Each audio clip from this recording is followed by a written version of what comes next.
arestado po ang isang dispatcher na nagnakaw ng higit 200,000 pisong halaga ng beauty products sa pinagtatrabahuang kumpanya.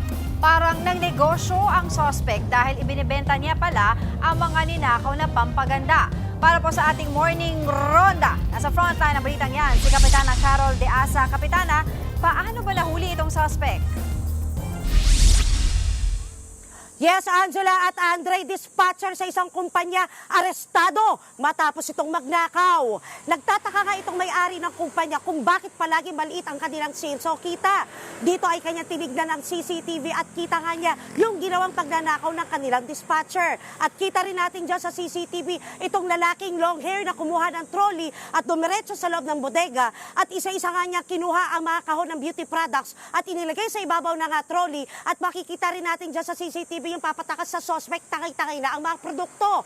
Agad na nagtungo itong amo sa Police Station 1 na Loma, Quezon City upang i-report at ipinakita nga ang CCTV footage. Agad na nagkasa ng follow-up operation ng mga kapulisan at agad din nilang naaresto itong suspect sa loob pa mismo ng kumpanya. Dito ay na-recover mula sa suspect ang kahong-kahong mga Japanese beauty products na nagkakahalaga ng 261,554 pesos. Kinilala itong suspect na si alias Zaldi, 33 anyos na lalaki. At napag-alaman din ng ating kapulisan na 4 na taon na pala itong nagtatrabaho sa kumpanya at duda ng ating mga kapulisan na dati na itong nagnanakaw at kanyang ibinibenta. Napag-alaman din dagdag pa na itong suspect ay dati na pala itong naharap sa kasong karnaping taong 2021.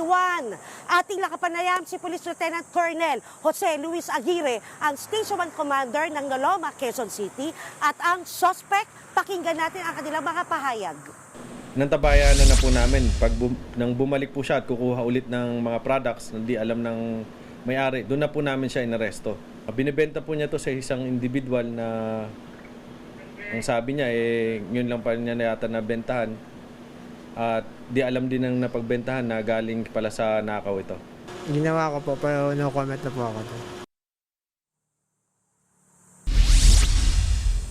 At ayan nga, Angela at Andre, sa ngayon, ang suspect ay nakaharap sa kasong qualified theft.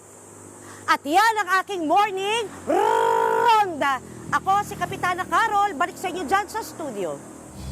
Maraming salamat, Kapitana Carol De Asa.